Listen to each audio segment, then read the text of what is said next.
वृंद, विषय इतना सुंदर है, शिव साधना, शिव रहस्य।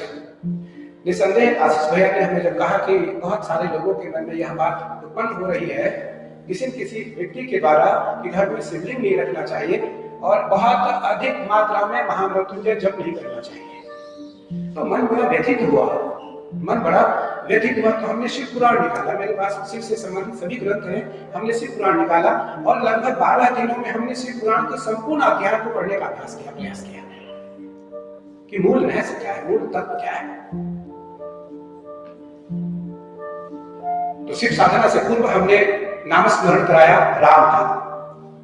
अब शिव साधना प्रसंग से पूर्व भगवती पार्वती महादेव से पूछती हैं वाल्मीकि रामायण में, नमोस्तुते देव जगन्निवास, नमोस्तुते देव जगन्निवास, सर्वात्मत्रित्वं परमेश्वरोऽसि, पृच्छामि तत्त्वं पुरुषोत्तमस्य, सनातनं तं च सनातनोऽसि, पृच्छामि चान्यं च परं रहस्यम्, तदेव चाद्रं वदवारिजाक्ष, श्रीरामचन्द्रेण समर्पितं तं रामेश्वराख्यं नियतं नमामि।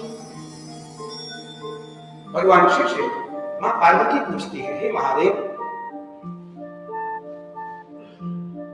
हे जगत के स्वामी, हे जगत नियंता, हे देवाधिदेव महादेव, हे अवरदानी, आप हमें राम की भक्ति बताएं।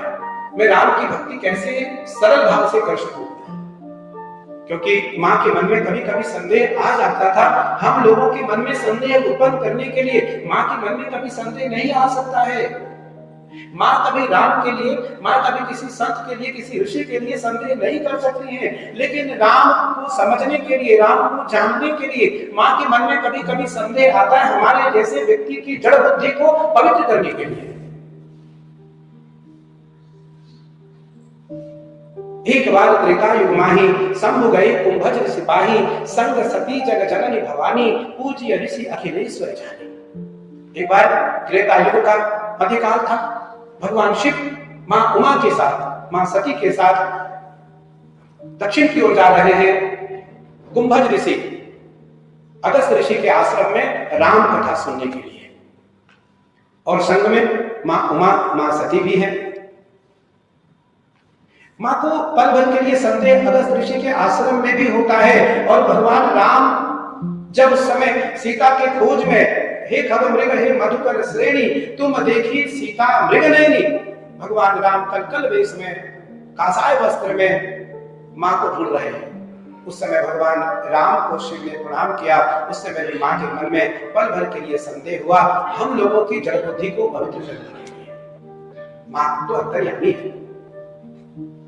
तो पृच्छामि तत्वं पुरुषोत्तमस्य, पृच्छामि 2 बार पूछती है, 2 बार मां पूछती हैं भगवान शिव से कि हे भगवान, मुझे राम की भक्ति के बारे में मुझे बताएं। भक्ति तो तभी हो पाएगी जब समझ पाएंगे, भक्ति तो तभी होगी जब पढ़ेंगे, भक्ति तो तभी होगी जब किसी महापुरुष के समीप बैठेंगे, भक्ति तो तभी होगी जब आसन को बैठने का अभ्यास की ओर लाएंगे। यम, नियम, आसन, प्राणायाम, प्रत्याहार, धारणा, ध्यान और समाधि, योग के 8 अंग हैं। योग निसंदेह सिद्धि को देता है। योग से कुंडलिनी, आशीष भैया ने कहा कि मैं भगवान शिव की साधना करता हूं। साधना क्या करते हैं? हम तो अभ्यास कर रहे हैं नंदी के समीप पहुंचने का। नंदी भगवान, आप तक मेरी बात चली जाए और आप हमारे महादेव को सिफारिश करो, मेरे महादेव को मेरे लिए उचित काम में कहो। नंदीश्वर प्रबधनाथ महेश्वराय, मंदार पुष्प पुष्प सुपूजिताय, तस्मै मकाराय नमः शिवाय। नंदीश्वर के काम है। हम राम के दास हैं, हम शिव के दास हैं। हम शिव के दास तो कभी हो नहीं सकते, हम कभी महादेव के दास नहीं हो सकते, हम तो उनके दासों के दास हैं। जब किसी साधु संत से कोई पूछता है आप कौन हैं, तो वो कहते हैं मैं गुरुदास हूँ, मैं उनके दासों का दास हूँ। तो मैं तो नंदी के दासों का दास हूँ, नंदी के दासों का दास हूँ। नंदी धर्मध्वज है, नंदी धर्मध्वज है और नंदी धर्माध्यक्ष है। नंदी जो है वो वेदांत के मूर्ति है और नंदी हमारी सिफारिश करने में अग्रगण्य है।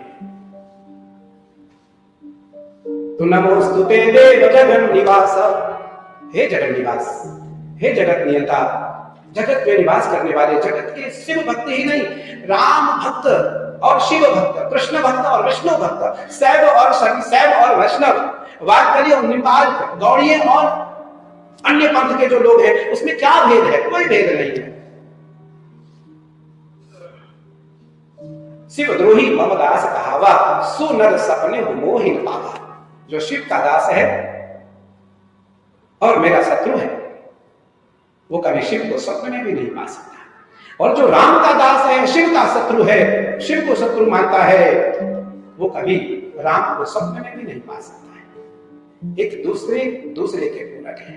रामो राजमणि सदा विजयते, रामम रमेशम भजे, रामेणाभिहता निशाचर चमु, रामाय तस्मै नमः। राम किसका भजन करते हैं? महेश का। रामम रमेशम भजे, रामम रमेशम भजे। रामेश्वर ईश्वर स रामेश्वर, रामेश्वर ईश्वर स रामेश्वर, राम ईश्वर स रामेश्वर। जो राम का ईश्वर है वो भगवान शिव है और जो शिव के ईश्वर है वो भगवान राम है। राम ईश्वर स रामेश्वर, रामेश्वर ईश्वर स रामेश्वर। कोई फर्क नहीं, कोई अंतर नहीं है। हमारे मन में बात क्या रहनी चाहिए? शिव को समझने की। देखो, शिव को तो वैसे समझ नहीं कर सकते क्योंकि शिव तो परागम है, आगम निगम है, और आगम निगम वेद बताना, कोई वेद हो, नीति हो, शास्त्र हो, पुराण हो, दर्शन हो, प्रस्थान त्रय हो, गीता हो, भागवत हो, पुराण हो, इतिहास हो, वेदांत हो, दर्शन हो, प्रस्थान त्रय हो, ब्रह्मसूत्र हो, किसी ने भी शिव को पार नहीं पाया। शिव पुराण के अंतर्गत शिव महिम्न स्तोत्र है, उसमें एक श्लोक है कि लिखति यदि गृहीत्वा सारदा सर्वकालम, लिखति यदि गृहीत्वा सारदा सर्वकालम, तदपि तव गुणान् नामी सपारं नयाति। लिखति यदि गृहीत्वा, भगवती सरस्वती ब्रह्मलोक में बैठ करके जीवन पर्यंत यदि भगवान शिव की व्याख्या को, शिव के बखान को, शिव के व्याख्यान को और शिव की परंपराओं को या शिव तत्व को लिखने का प्रयास करे तो मेरी मैया ब्रह्मलोक में जीवन पर्यंत शिव की महिमा को नहीं लिख सकती। लिखति यदि गृहीत्वा सारदा सर्वकालम, तदपि तव गुणान् नामी सपारं नयाति। उसको हम कैसे समझ सकते हैं? तो भगवान शिव ने कहा एक चीज से समझ सकते हो। अध्यात्म रामायण की 23वें अध्याय का 29वां श्लोक है कि अयमात्मा न भूतेभ्य जन्मना कीर्तनं मम, श्रवण शिव उपासस्य मया तत्त्वज्ञ मानसा। मुझे कोई उपासना से नहीं पा सकता है, मुझे कोई साधना से नहीं पा सकता है, मुझे अगर कोई पा सकता है तो वो भक्ति मार्ग से पा सकता है, मुझे भक्ति मार्ग से पा सकता है। और भक्ति मार्ग क्या है? जब गंगा जल अगर नहीं है, हम तो गंगा तट पर है, भाग्यशाली है, लेकिन यदि गंगा जल नहीं है तो गंगे च यमुने चैव गोदावरी सरस्वती नर्मदे सिंधु कावेरी जलेस्मिन् सन्निधिं कुरु। गंगा जी का आवाहन हम सामान्य कुएं के जल में भी कर सकते हैं। सामान्य कुएं के जल को यदि हम लोटे में रख करके गंगा जी का आवाहन करें तो गंगा जी उसमें आ जाएंगी, क्योंकि गंगा भक्तिमता है, गंगा भक्तिमती है। गंगा सबसे पहले ज्ञान और भक्ति देती है, और शिव को सबसे प्रिय अगर कुछ है तो वो गंगा जल है कि जे गंगा जल आनी चढ़ावा। जो भी भगवान शिव को गंगा जल चढ़ाता है, भगवान शिव कहते हैं मैं उसे सब कुछ दे देता हूं। अब अष्टोत्तर सहस्रवै गायत्रीं प्रतिवारहि, शिव पुराण 13वां अध्याय 46वां श्लोक। अष्टोत्तर, कम से कम सबसे पहले जप के ऊपर हमारा ध्यान जाना चाहिए। हाथ में माला हो, आंखें बंद हो, 3 प्रकार के जप हैं, ज्ञान, ध्यान और वैराग्य। अब ज्ञान मुद्रा में तो माला नहीं जपा जा सकता है, घुटने से नीचे माला नहीं रह सकता है। तो ज्ञान मार्ग में हम तर्जनी को अंगूठा से स्पर्श कराएं, तर्जनी को अंगूठा से स्पर्श कराएं, सीधी बैठे, रीढ़ की हड्डी हमारी सीधी हो। मैंने सबसे पहले कहा कि योग के 8 अंग हैं। सबसे पहले यम, नियम, आसन, प्राणायाम, प्रत्याहार, धारणा, ध्यान और समाधि। समाधि 2 प्रकार से है, एक सविकल्प समाधि और एक निर्विकल्प समाधि। सविकल्प समाधि में जब ज्ञान मुद्रा में हम बैठते हैं तो हमें लोगों का भान रहता है, लोगों का ध्यान रहता है। लेकिन जब ध्यान मुद्रा में साधु वैरागी बैठते हैं, साधक बैठते हैं और उनकी रीढ़ की हड्डी सीधी हो जाती है, उनका मूलाधार शांत हो जाता है और उनकी सुषुम्ना नाम की नाड़ी जागृत हो जाती है, तो वो ब्रह्म ज्ञानी हो जाता है। और जो 6 चक्र है, हमें भेदन क्या करना है 6 चक्रों का। नाभि से नीचे मूलाधार, स्वाधिष्ठान, अनहद, विशुद्धि, आज्ञा, बिंदु और सहस्राधार। जो 6 चक्र हैं, हमें इन चक्रों को तो खोलना है। ये चक्र खुलेंगे कब? ये चक्र खुलेंगे ध्यान से, ये चक्र खुलेंगे गुरु कृपा से, ये चक्र खुलेंगे गंगा जल के पान से, और ये चक्र खुलेंगे महादेव के आलिंगन से, महादेव के आलिंगन से। तो अष्टोत्तर सहस्रम वै गायत्री प्रतिबारहि, कम से कम 108 बार आंखें बंद करके हाथ को हृदय के पास ला करके माला झोली में, यदि 27 दाने की माला नहीं है, 108 दाने की है, तो उसको आप ऐसा नहीं जप सकते हैं। ये केवल 27 दाने की माला को ही अधिकार है जपने की, और जपने की माला में तर्जनी और कनिष्ठिका दोनों का स्पर्श वर्जित है, दोनों का स्पर्श वर्जित है। केवल मध्यमा, अनामिका और अंगुष्ठा 3 अंगुलियों को लगाना है, आंखें बंद करके कम से कम ओम नमः शिवाय शिवाय।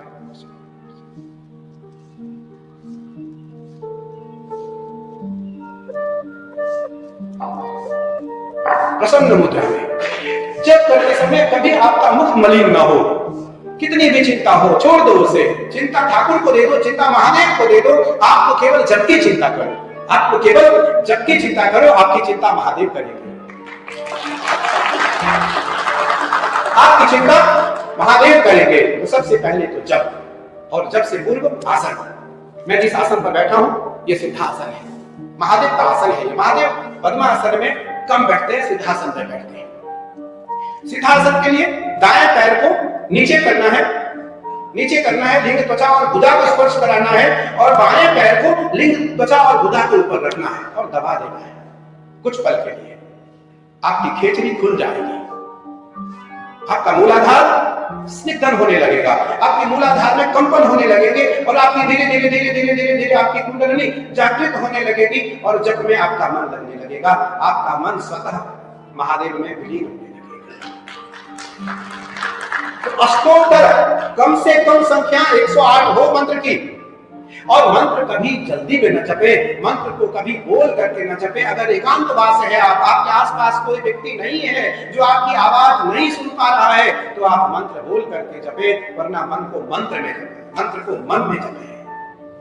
माला फेर जुट गया, गया मन का फेर, कर का मन का डाल दे, मन का फेर। आइए सबसे पहले आसन। अब आसन 2 प्रकार है, आसन 2 प्रकार, एक आसन से और एक आसन पे। बड़ी बात है, किसी चीज पर बैठ के तो साधना हो नहीं सकती। जैसे आप खाएंगे अन्न वैसा होगा आपका मन, जैसे पिएंगे आप पानी वैसे निकलेगी वाणी। तो एक आसन से, सिद्धासन पर बैठे और कुशा पर बैठे, कंबल पर बैठे, मृक्षासन पर बैठे, और या फिर किसी शुद्ध श्वेत आसन को आप ले, जो आपने पहले से ले रखा है, श्वेत आसन को आप ले और आप सीधे करके बैठे, आपकी रीढ़ की हड्डी टेढ़ी ना हो।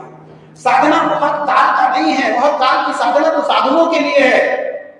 अगर हम 2-4 मिनट, 10 मिनट, आधे घंटे साधना करेंगे तो साधना का कोई महत्व नहीं है। लेकिन यदि आपने गृहस्थ जीवन में यदि 2, 4, 5, 10 मिनट अच्छी साधना आपने कर लिया तो वो साधुओं से कम नहीं है।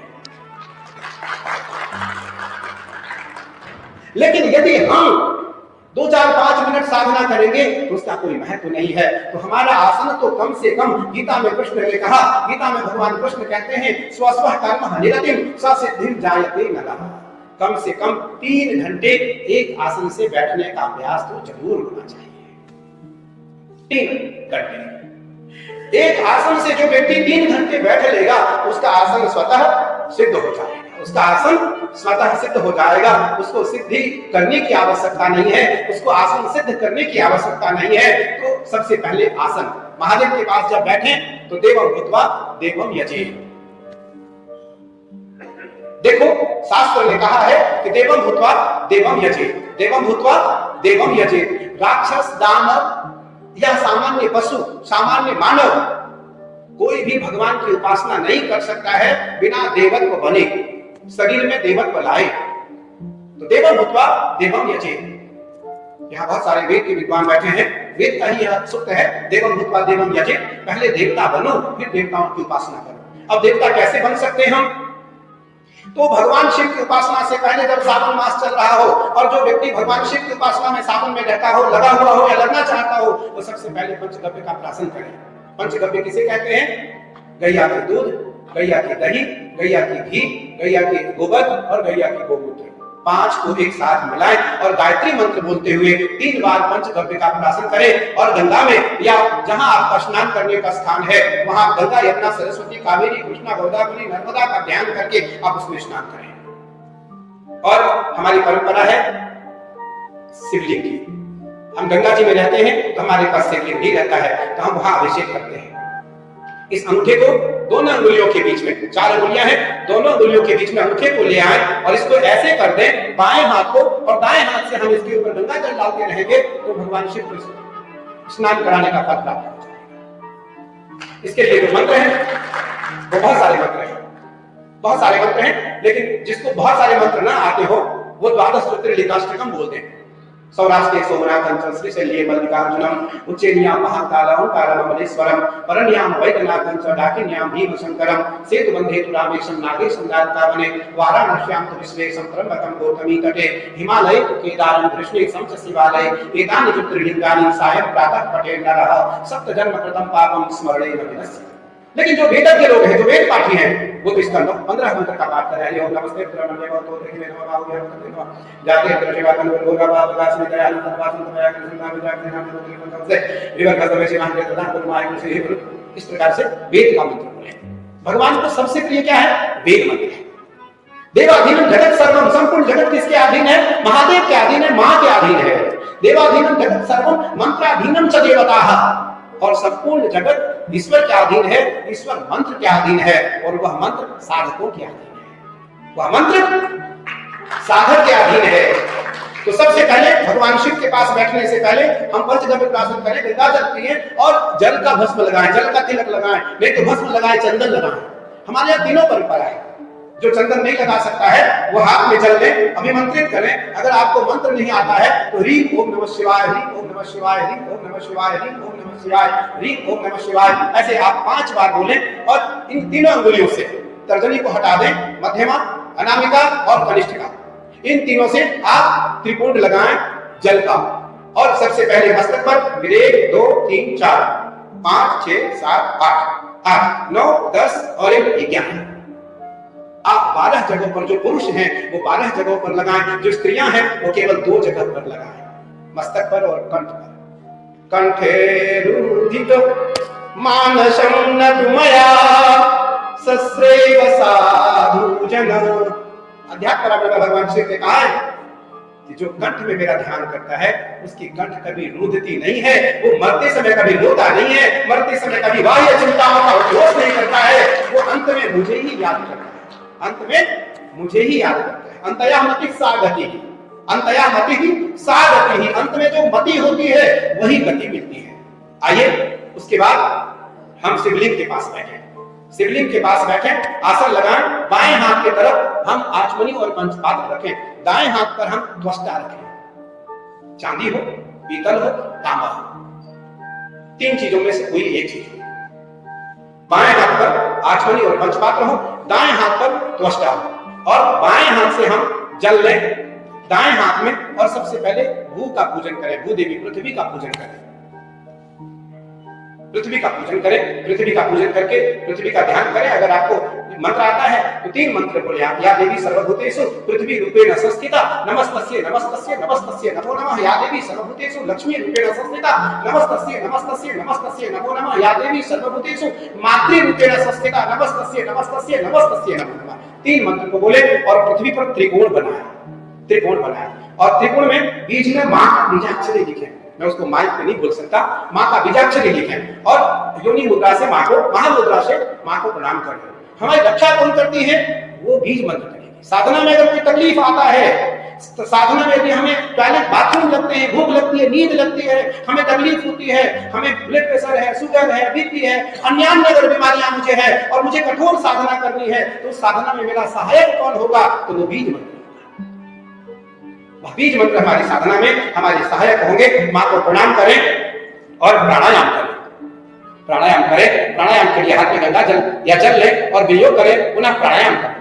ओम भू अम्बुवाम स्वाहा अहम जनाम तपम सत्यम तत्सवितुर। फिर गायत्री मंत्र बोले, आपो ज्योतिरसो घृतम ब्रह्म भूर्भुवः स्वरोम। प्राणायाम के लिए बताया गया रेचक, पूरक और कुंभक। सांस लेते समय 3 बार बोले, सांस रोकते समय 6 बार बोले, सांस निकालते समय 3 बार बोले। तो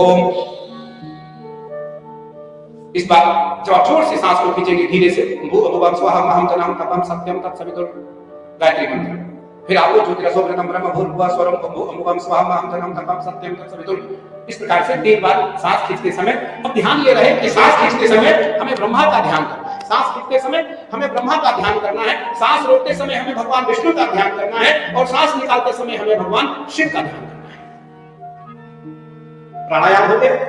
प्राणायाम के बाद पवित्री पहने। पवित्री जरूर है, पवित्री के बिना साधना अधूरी है। पवित्री 2 चीज की हो सकती है, स्वर्ण की एक छल्ला बनाए और या उसकी पवित्री बनाए। उसकी पवित्री अशुद्ध हो जाती है, लगभग हर 1-2 पूजन बाद उसको छोड़ना पड़ता है, उसको त्यागना पड़ता है। इसलिए सोने की छोटी-छोटी आप छल्ला बना लें और उसको अनामिका अंगुली में, अगर दोनों में नहीं पहन सकते एक में पहने। पवित्री पहने, तिलक आपने लगाया, अगर पुरुष है तो चोटी, इस पर चोटी बांध ले, अगर स्त्रियां हैं तो चोटी को स्पर्श कर ले और उसके बाद महादेव का ध्यान करें। अगर आप मंगल पाठ आपको याद है तो स्वस्ति वाचन करें। स्वस्ति वाचन आपको याद नहीं है, आप नहीं पढ़ सकते हैं, नहीं पढ़ना चाहते, समय कम है, तो भगवान शिव का चिंतन करें। ब्राह्मे मुहूर्ते चौथाय सस्मरेत सांबकम शिवम। शिव पुराण 13वां अध्याय 29वां श्लोक, 13वां अध्याय 29वां श्लोक। प्रातः ब्रह्मे मुहूर्ते चौथाय, ब्रह्म मुहूर्त में उठे। ब्रह्म मुहूर्त 3:30 बजे के बाद, 3:30 और 5 बजे के बाद आप उठे और भगवान शिव को जगाने का प्रयास करें। ब्रह्मे मुहूर्ते चौथाय, ब्रह्म मुहूर्त में उठे। संस्मरेत सांबकम शिवम, फिर शिव का स्मरण करने से पूर्व आप विनायक का पूजन करें, गौरी गणेश का पूजन करें। गौरी गणेश का पूजन कैसे हो सकता है? तो बहुत सरल उपाय है। आपको बीज मंत्र गणेश जी का पता है, ओम गणपतये नमः, ओम गणपतये नमः, ओम गणपतये नमः। इससे भी कर सकते हैं आप भगवान की 16 प्रकार की पूजा। और अगर आपको गणेश अथर्व शीर्ष याद है, तुम नमस्ते गणपतये त्वमेव प्रत्यक्षं तत्त्वमसि त्वमेव केवलं करतासि त्वमेव केवलं धर्तासि त्वमेव केवलं भरतासि त्वमेव सर्वं खल्विदं ब्रह्मासि त्वं साक्षात् आत्मासि नित्यं ऋतं वच्मि सत्यं वच्मि अवक्तवाम् अववक्तारम् अवश्रोतारम् अवदातारम् अवधातारम् अवाञ्छानम् अवशिष्यम् अवपश्चातात् अवपुरस्तात् अवोत्तरात् अवदक्षिणातात् अवजोग्वातात् अवोत्तरात् सातात् सर्वतो मां पाहि पाहि समन्तात् त्वं वाङ्मयस्त्वं चिन्मयः त्वं आनन्दमयस्त्वं ब्रह्ममयः त्वं सच्चिदानन्दारूपियोऽसि त्वं प्रत्यक्षं ब्रह्मासि त्वं ज्ञानमयो विज्ञानमयोऽसि सर्वं जगदं तत्त्वो जायते सर्वं जगदं तयनयनस्य सर्वं जगदं तय प्रत्येति त्वं भूमिरापो नलो नीरो नभः त्वं चत्वारि वाक्पदानि त्वं गुणत्रयात्मिकः त्वं देहत्रयात्मिकः त्वं कालत्रयात्मिकः त्वं मूलाधारस्तु नित्यं त्वं शक्तित्रयात्मकः त्वां योगिनोऽध्यायं नित्यं त्वं ब्रह्मात्मं विष्णुस्त्वं रुद्रस्त्वं इंद्रस्त्वं अग्निस्त्वं वायुस्त्वं सूर्यस्त्वं चन्द्रमास्त्वं ब्रह्मभूर्भुवः स्वरं गणादिं पूर्वमुच्चार्य वर्णादिं तदनन्तरम् अनुस्वारः परतरः धर्मरत्नं कार्यकृतं एतद्भव मनुस्वरूपं ककालः पूर्वरूपम् अकारोचान्तरूपं बिन्दु रुद्ररूपं नादः सिद्धान्त संहिताः सन्धि शिक्षा गणेश विद्या गणपतिः गायत्री छन्दः गणपति देवता ओम गणपतये नमः। एकदन्ताय विद्महे वक्रतुण्डाय धीमहि तन्नो दन्ति प्रचोदयात्। एकदन्तं चतुर्हस्तं आसनं कुशधारणं अभयं वरदं हस्तिर्विग्रहणं वशकध्वजं लम्बोदरं शुम्भकर्णकं रक्तवासकं रक्तगन्धां लिप्ताङ्गं रक्तपुष्पे सुपूजितं भक्त्यानुकं विनं देवं जगत्कारणमच्युतम् आविर्भूतं सृष्ट्यादौ प्रकृते पुरुषात्परम् एवं ध्यायति नित्यं स योगी योगिनां प्राह नमो प्रापते नमो गणपते नमो प्रमदपते नमस्ते लम्बोदराय गणपाय विघ्नविनाशिने शिवसुताय श्रीमद्गुरुतये नमो नमः।